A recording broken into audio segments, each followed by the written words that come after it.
Hi, I'm Tim Scales, the Director of the Center for Entrepreneurship and the Center for Economic Education here at Indiana University East. It's my pleasure to introduce you to another episode of In Your Business. We talk to local entrepreneurs, we learn about their business, we learn about why they started their business, how they started their business, some of the opportunities their businesses has provided them and their community, as well as some of the hurdles they've gone through, some of the challenges.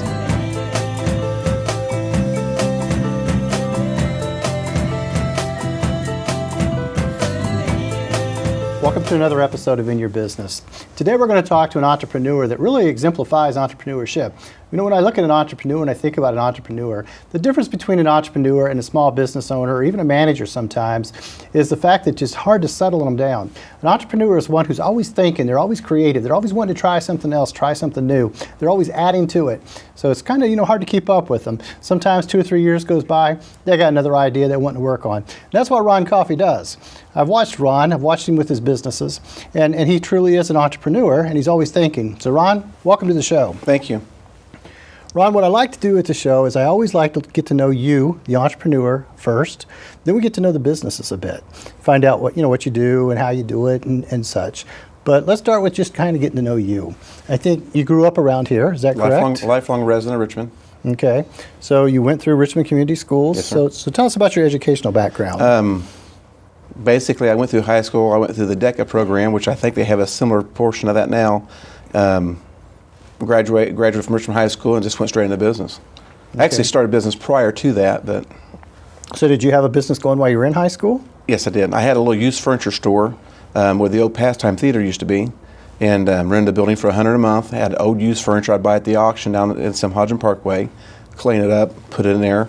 I actually did very well at that time. I didn't realize you did this. So you did this when you were in high school? When I was in high school, yes. So you'd take classes in the daytime and then go to the auctions in the evening, or what? Well, basically, the auction was on a Friday evening, and I'd go down and purchase stuff at that one auction because I had no vehicle at that point. I didn't have a driver's license, and I was working for Ray Zaleski at the time up at Phillips Drug Store. Okay.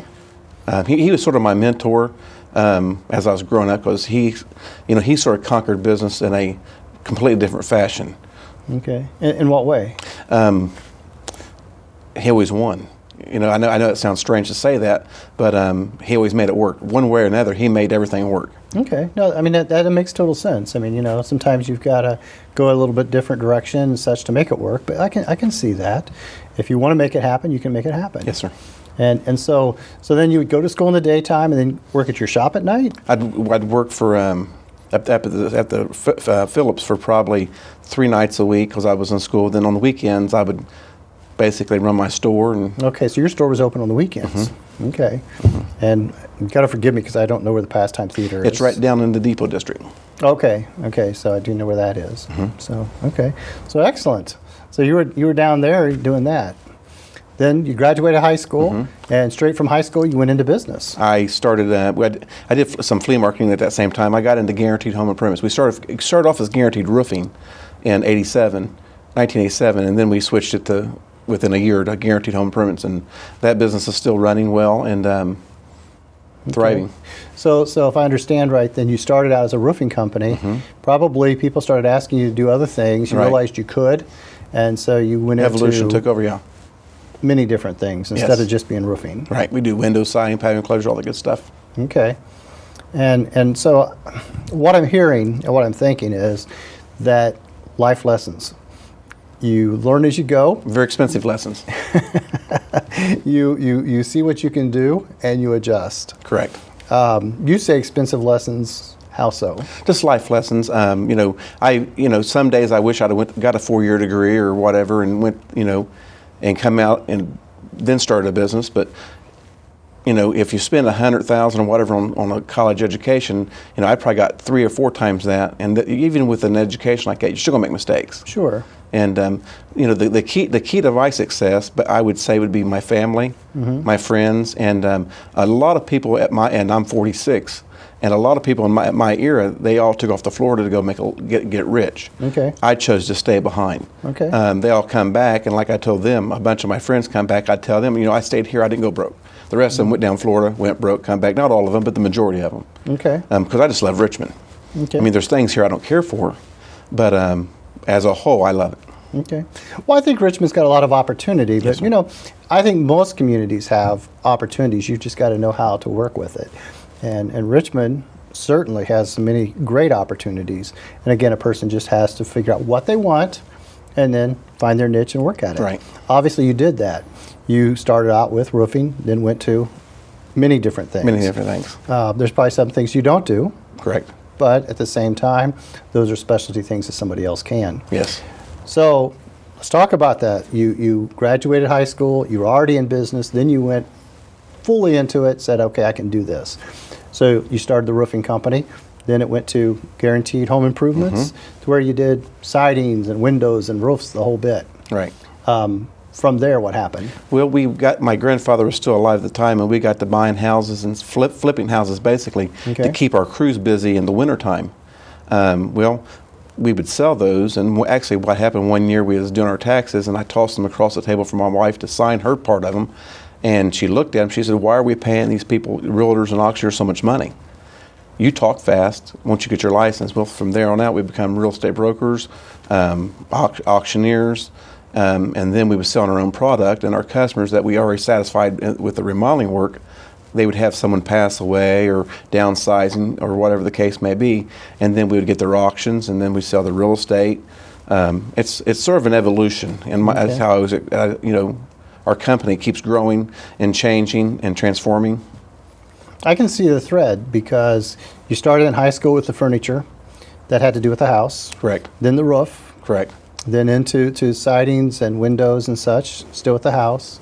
Then into the real estate side of buying, selling, to flipping, to auctioning. And your auctions has everything to do with the household items, I'm assuming. Correct. So I can see a common thread here around the house. So any other businesses? We have Fat Daddy's Buy, Sell, and Trade down on South, right next to our auction center, South 9th and E, where we buy anything we perceive value in: gold, silver, coins, watches, tools. Just about my son got his auctioneer license a couple years ago, and we decided to buy that building right there where the old Hooks was, at 440 South 9th. Okay. And we purchased that building. We divided a section of it off for the Fat Daddies, and the other section is Richmond Auction Center. So basically, we have the home improvement, guaranteed home improvements. Then we have the Richmond Auction Center. Then we have Coffey Realtor Group and Auctions, and then we have Fat Daddies. And we have a new adventure we just actually launched this year, and I can't really, my doctor tells me, my wife tells me, my family tells me, slow down, but I'm only 46 at this point in time, so I have a lot of years left, I believe. And we've actually got Liquidators of America we have just launched this year, where we actually go on site, do online auctions versus live auctions. We close outs and so forth, and that is just launched. Why do you need to slow down? I don't know. Everybody around me seems to think that I'm too energetic. I am doing too much. And I always refer to myself as the hometown kid because I didn't leave Richmond. I stayed right here. I'm a strong believer. If you get in the stream, get out of your house. Because I tell people every day, because I'm not a wealthy man by any means. I'm comfortable. I'm real estate rich, so to speak, but if you go out and just do something, if you get up in the morning like I do, go out and just basically get in the way, something, something's going to happen. Okay. It's like when me and my wife go on vacation, sometimes I could probably start 20 new businesses sitting on a beach. Yeah. And she's constantly telling me, saying, we can't do that, we can't do that, we can't do that. And most of them you could do it if it would be, lucrative enough. Yeah, I kind of get the idea of what they're telling you now when they say slow down. It sounds like you're always working. It sounds like your mind's always working. But can't quit. That's an entrepreneur in so many ways. I mean, almost every successful entrepreneur you talk to is going to be that way. Even when they go on vacation, they're still thinking. Can't quit. I mean, it's kind of what makes them successful. If they slow down, then I'm afraid of what could happen. It's scary when you think about it. Yeah. My father was a pastor for church here in town. He retired, but for 40 years. And through his experiences, and my brother's a pastor out of town here, but through their experiences, what I have learned, if you take care of people, they'll take care of you. Sure. And I learned the art of taking care of people years ago as I was just a young lad. I'm talking from the time I was born, from today. If you take care of people, they'll take care of you. Sure. Regardless of what you do. Well, and I think that does come back. And I mean, I'm listening to you about Richmond, and the neat thing about it is you never had to leave Richmond. No. And it's not a matter of that you didn't, and that's a bad thing. It's a matter of you never had to, which is an awesome thing. That's an awesome thing. Okay. Never thought about it like that. And we need to think about it that way. And we need to realize that, for entrepreneurs, there's not a better place. Right. I mean, I can take you places that people perceive as better, but what they're putting into it just to maintain is difficult. What we have here is opportunities. And if you're willing to work at it, which you are, you will reap the benefit of it from places like Richmond, Indiana. Entrepreneurship is very, very, very fortunate to have opportunities like we have. So let's get back to your businesses, though. Okay. You jumped right in, and at the university, I teach entrepreneurship, I teach business. And we teach students about accounting, we teach people about management and marketing, and we teach them finance and everything that goes into it, even down to things like English, history, sociology, and people think, well, why? Why do we have to take those classes? But how many times have you had to write, even if it's an invoice or it's a letter reminding somebody about a payment? That's a communication. Yes, sir. That's something that you've learned by doing, okay? Whereas we may teach that, in the undergrad. At the same time, accounting, you may not be the finance guy. You might be the person who would rather be out there putting on the new roof.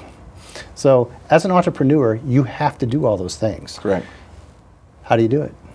You just do it. I mean, you don't have a choice. Like in the construction business, when I first got in it with guaranteed on permits, we would, when you first get in the business, what happens is you always get all this money because you get down payments and you spend it. And then you pay, for about a year you play catch up. Well, you only do that once or twice before you realize you can't do that. And that's when, because it's not really your money until the job's done, taxes are paid, people are paid. And when you get into business, it's sort of like anything else you do. You just do it. It's like I have 2 kids, beautiful kids. I got a lovely wife. No one taught me to be a father.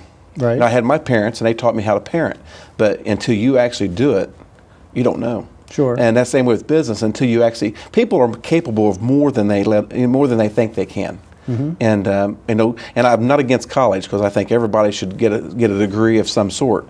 But I don't think it's for everybody. Sure, no, and I would agree. And a lot of times that's the big difference is somebody who may have graduated college versus somebody who went straight into business like yourself. The biggest difference is the experience. Somebody who went to college may have been exposed to the accounting. They've been exposed to the marketing. They've been exposed to theory that maybe will take 8, 12, 20 years before you get that same exposure actually out there doing. But there's no difference. It's all in how you respond to Correct. it. And I think you've responded very well. You yourself said you had some expensive mistakes. Well, you could have done that either way. Yes, sir. Well, the thing with me, I've had a lot of successes. I couldn't sit here and name very many. I can tell you almost every one of my failures. Oh, sure. And you got to learn from them, and just try. And sometimes you got to do the same thing twice, or 3 or 4, 5, 6 times.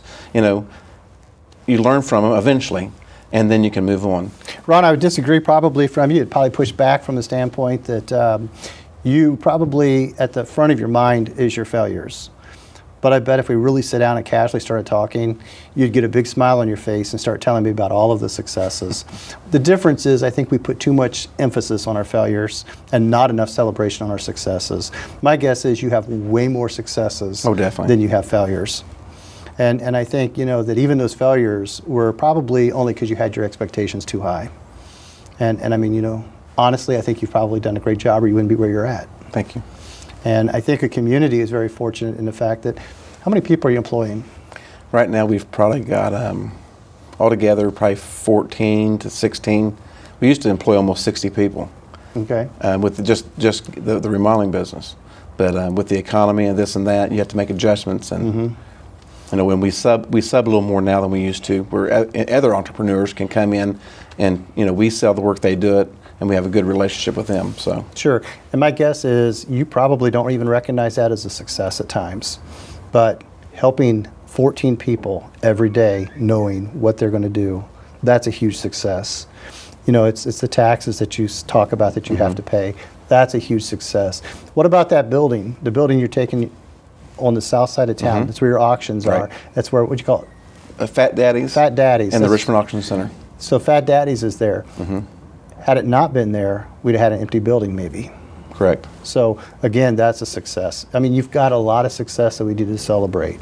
That you need to, smile every day and say, "Look what I'm doing," and I don't mean that in a bad way. Look at what I'm doing, and look what we're doing, and look what together the community can do. And I mean, that's something to be proud of. But in my life, I'm sure there's other people in the same situation that do what I do. You don't spend much time because there's a thin line between bragging and celebrating. Right. And sometimes, while everybody else is still hooting and hollering over the success that's around you, you're looking elsewhere. Yeah. You're looking for the next big deal. Absolutely. You're looking for the next package to put together. Yep. And that's what you have to do. That's what makes it interesting to be a strong entrepreneur, is to be able to look down that path and then go after it, and then hit it and go on. But always take time to celebrate. Just make sure you always know those great things, and that's good. So you have many different businesses. As an entrepreneur, you can balance that. But if you had to pick one that really you say, okay, this is what my best talents are, what would it be? I would say taking care of people. I mean, that's what I was raised in. That's what I've done for the last 30 years. What I enjoy doing more is the real estate and auctioneering, and I'm so excited about Liquidators of America.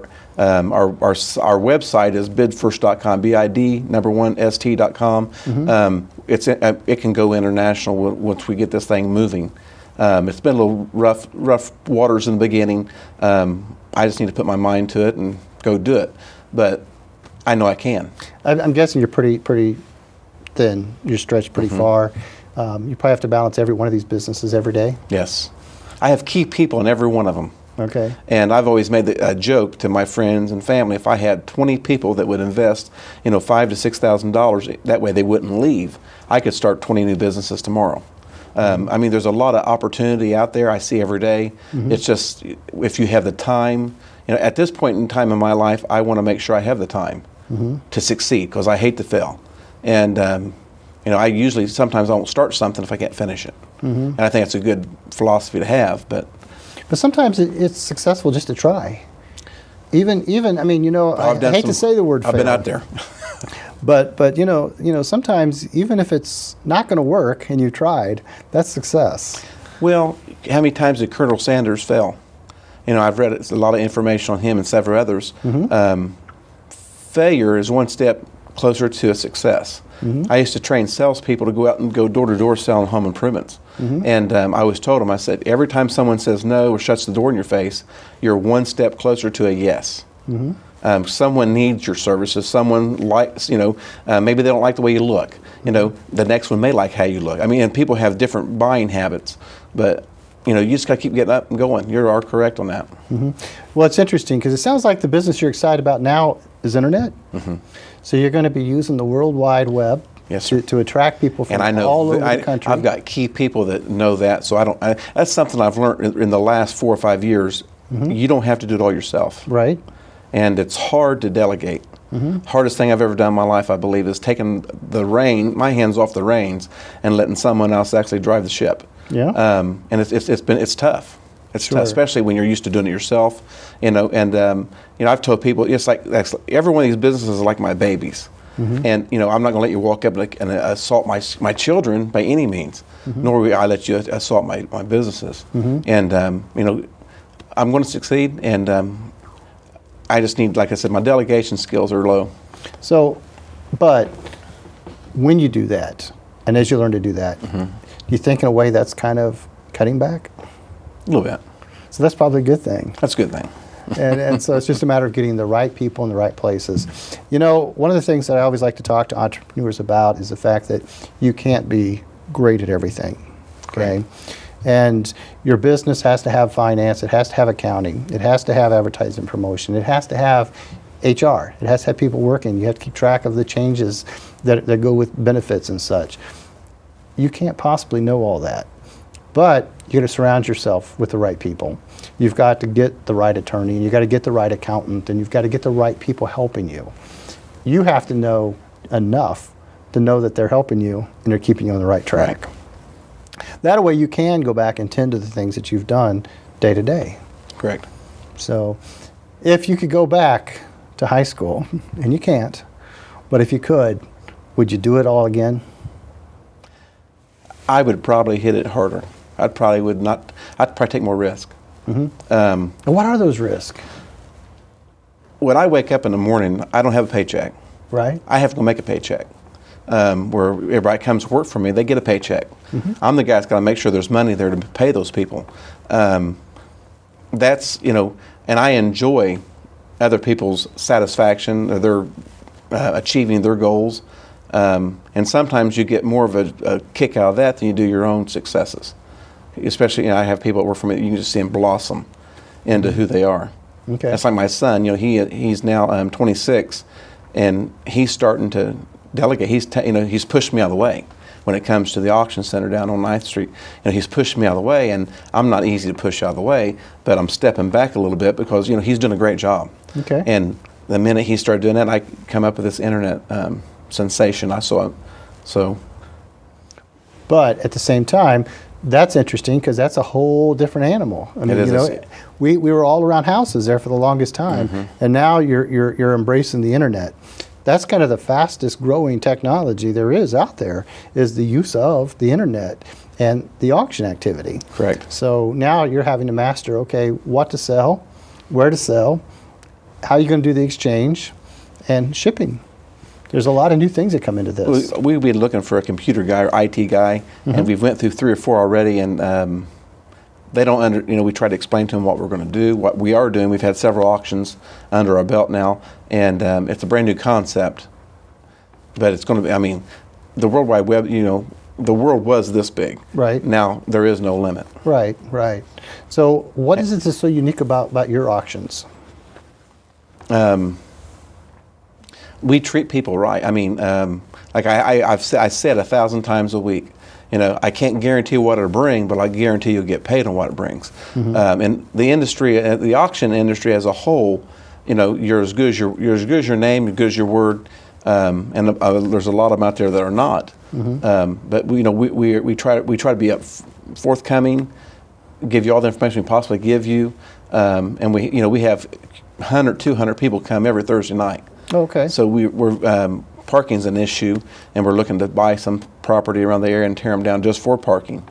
There's a few empty places around, but that's our biggest, just take care of people. And that's at your auctions. What about your online auctions? What about your internet auctions? What about them? Now, how will that work? You actually go online, you register to bid, all the items are listed, you go on, you actually bid on the item. The successful bidder will get an email. They will come out, pick the stuff up, and we do some shipping, but the majority of us pick up. So it'll pretty much have to be somewhat regional. You will ship. We're looking. Actually, I have one agent now. I'm looking for a couple more agents. I'm wanting somebody down in the Texas area, and probably up in Indianapolis. We'll probably start in India, then move towards Texas, and everything in between, because you don't have to be in a fixed location. They can take the pictures, all the information, send it back email it back to us. We put it online. We can do an auction anywhere in the United States at this point in time. Okay. With the system we have now. Okay. Great. So you've had great successes. You really have gone from the high school to 30 years now that you've been? A little less than 30 years. So just close to 30 years you've been starting businesses, and you get an idea and you're not afraid to start. Right. And so, what has been the absolute most enjoyable part of that? That's a hard question. I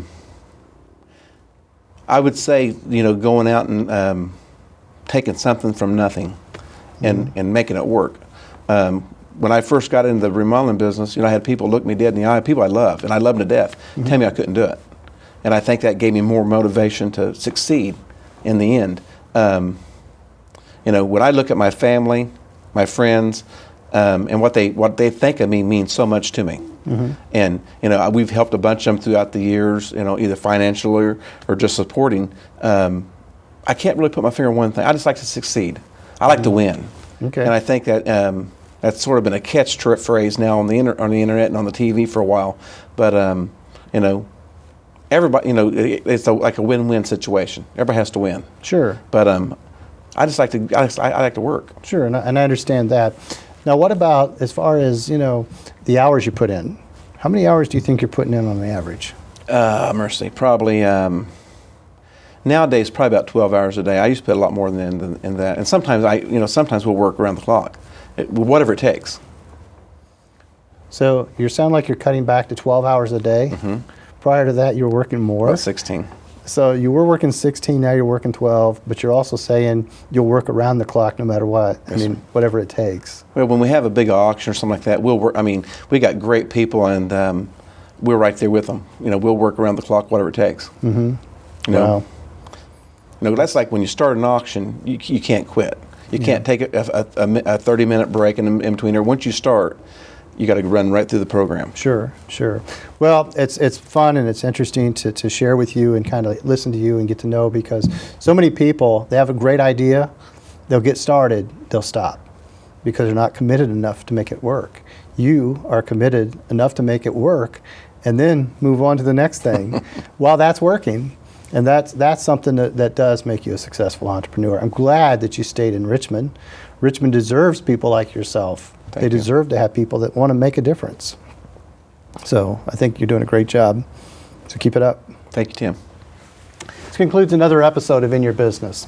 Today we met with a very interesting entrepreneur, Ron Coffey. And the interesting part about it was he's always thinking. He's not afraid to work. You know, when he talks about a day, when he says he works 12 hours a day, he makes it sound like that's an easy day. That's a short day. A lot of people that I'm around, when we talk about an 8-hour day, they think that's a long day.